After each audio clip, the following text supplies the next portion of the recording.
முதலமைச்சர் அவர்களுக்கும் மாண்புமிகு சட்டமன்ற உறுப்பினர்கள் அனைவருக்கும் வணக்கத்தை தெரிவித்துக் கொண்டு, இந்த மேகேதாட்டு அணை கட்டக்கூடாது என்ற அந்த தீர்மானத்தில் பேச வாய்ப்பளித்ததற்கு நன்றியை தெரிவித்துக் கொள்கின்றேன். வருஷத்துக்கு 750 டிஎம்சி தண்ணீர் காவிரியில வருகிறது என்பதுதான் ஒரு கணக்கு. அதுல கர்நாடகாக்கு 285 டிஎம்சி தான் அவங்களுக்கு உரிமை. தமிழ்நாட்டுக்கு 404 டிஎம்சிக்கு மேல உரிமை இருக்கிறது. ஆனா அது குறைஞ்சி பேச்சுவார்த்தையின் மூலமா இன்னைக்கு 175.25 டிஎம்சி, பாண்டிச்சேரிக்கு 7 டிஎம்சி, கேரளாக்கு 30 டிஎம்சி. ஆனா இந்த 175.25 டிஎம்சிய ஒரு மாதமும் ஒரு டைம் டேபிள் போட்டு அவங்க கர்நாடக அரசு நமக்கு தந்திருக்கணும். இது வரைக்கும் வரலாற்றிலே கிடையாது. அப்படி டைம் டேபிள் போட்டு இந்த மாதம் ஒரு 12 டிஎம்சி, அடுத்த மாதம் 32 டிஎம்சி தந்ததே கிடையாது.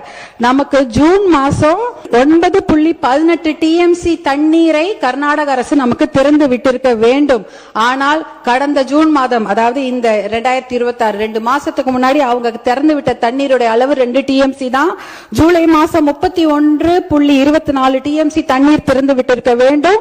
1 டிஎம்சிக்கும் குறைவான தண்ணி தான் திறந்து விட்டுருக்காங்க. அப்படின்னா அந்த சட்டத்தையோ தார்மீக நடவடிக்கையோ காவிரி ஆணையத்துடைய தீர்ப்பையோ உச்ச நீதிமன்ற தீர்ப்பை எதையுமே கர்நாடக அரசு மதிக்கவே இல்லை. இதுவரைக்கும் அவங்க திறந்து விட்டதே இல்லை. நமக்கு அதனாலதான் குறுவை சாகுபடிக்கு பாதிப்பு ஏற்பட்டிருக்கு. குறுவை சாகுபடி பண்ண முடியல. அதனாலதான் விவசாயிகள் பாதிச்சிருக்கிறாங்க. இது எப்படி பார்க்கணும்னா, நமக்கு வர வேண்டிய தண்ணிய அவங்க கொடுக்கல. ஆனா எப்படி இந்த ஆடிப்பெருக்குல தண்ணி வந்தது? ஆடி 18 வந்து போச்சு.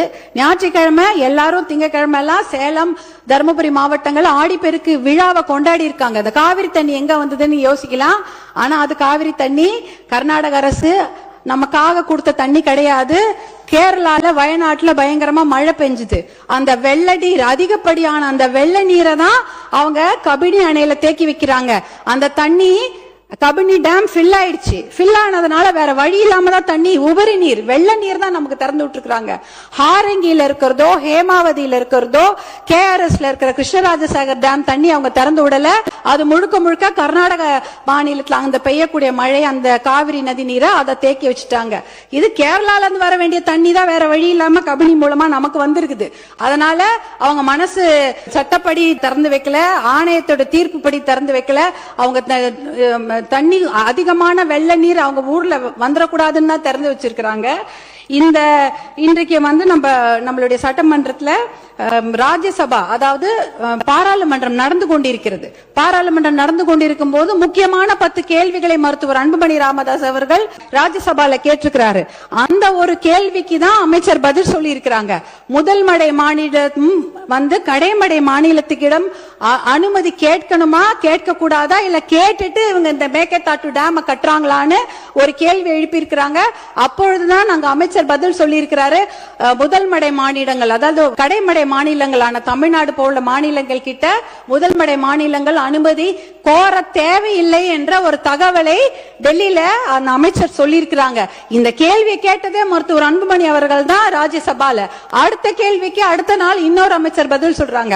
அந்த கேள்வி என்னன்னா, detail project report for Mekedatu dam, அதற்கு உச்ச நீதிமன்றமோ இல்ல பாராளுமன்றம் அனுமதி கொடுத்திருக்குதா, நீர்வளத்துறை அமைச்சர்கள் அனுமதி கொடுத்திருக்கிறார்களா என்ற கேள்வியை மருத்துவர் அன்புமணி ராமதாஸ் அவர்கள் எழுப்புகிறார்கள்.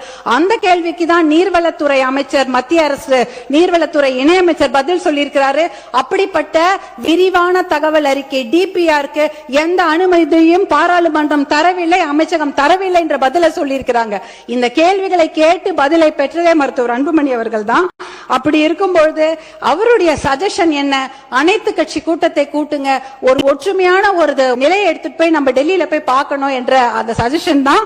இன்னும் ஒரு முக்கியமான விஷயம், சட்ட முன்னெடுப்புகளை நாம கண்டிப்பாக செய்ய வேண்டும் மாண்புமிகு பேரவைத் தலைவர் அவரை. ஏனென்றால் மேகேதாட்டு டேம் எங்க கட்ட போறாங்க தெரியுங்களா?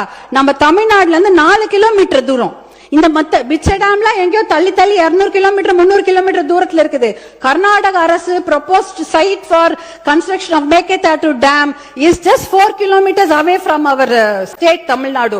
4 கிலோமீட்டர் கிருஷ்ணகிரி தர்மபுரி பார்டர்லயே 4 கிலோமீட்டர் கட்டுறாங்க. எதுக்கு கட்ட போறாங்க? ஒரு சொட்டு தண்ணி கூட தமிழ்நாட்டுக்கு வரக்கூடாது. வரக்கூடிய அத்தனை தண்ணியும் எல்லா டேம்லயும் சேர்த்து வச்சுட்டு மேகேதாட்டுல 70 TMC தண்ணியை புடிச்சு வச்சுக்கிட்டு ஒரு சொட்டு நீர் கூட தமிழ்நாட்டுக்கு வரக்கூடாது என்பதற்காக தான் தமிழ்நாட்டுக்கு மிக அருகில் டேம் கட்டுறாங்க. அந்த மேகேதாட்டு டேம் கட்டினாங்கன்னா 3 வனவிலங்கு சரணாலயங்கள் அந்த டேம் கீழே போயிடும். 12,500 ஏக்கர் காடுகள் அழிந்துவிடும். புலிகள் சாங்சுவரி இருக்கு. பிலிகிரி ரங்கநாத சுவாமி கோவிலுடைய புலிகள் காப்பகம் இருக்கிறது. காவேரி வைல்ட் லைஃப் சாங்சுவரி இருக்கிறது. அதே சமயம் மாதேஸ்வரன் மலை சாங்சுவரி, அத்தனை வனவிலங்கு சரணாலயம் இருக்கக்கூடிய நீர்வேம்பு நீர் மருந்து மரங்கள் 700 வருஷம் பழமையான மரங்கள்லாம் தண்ணியில போயிடும்.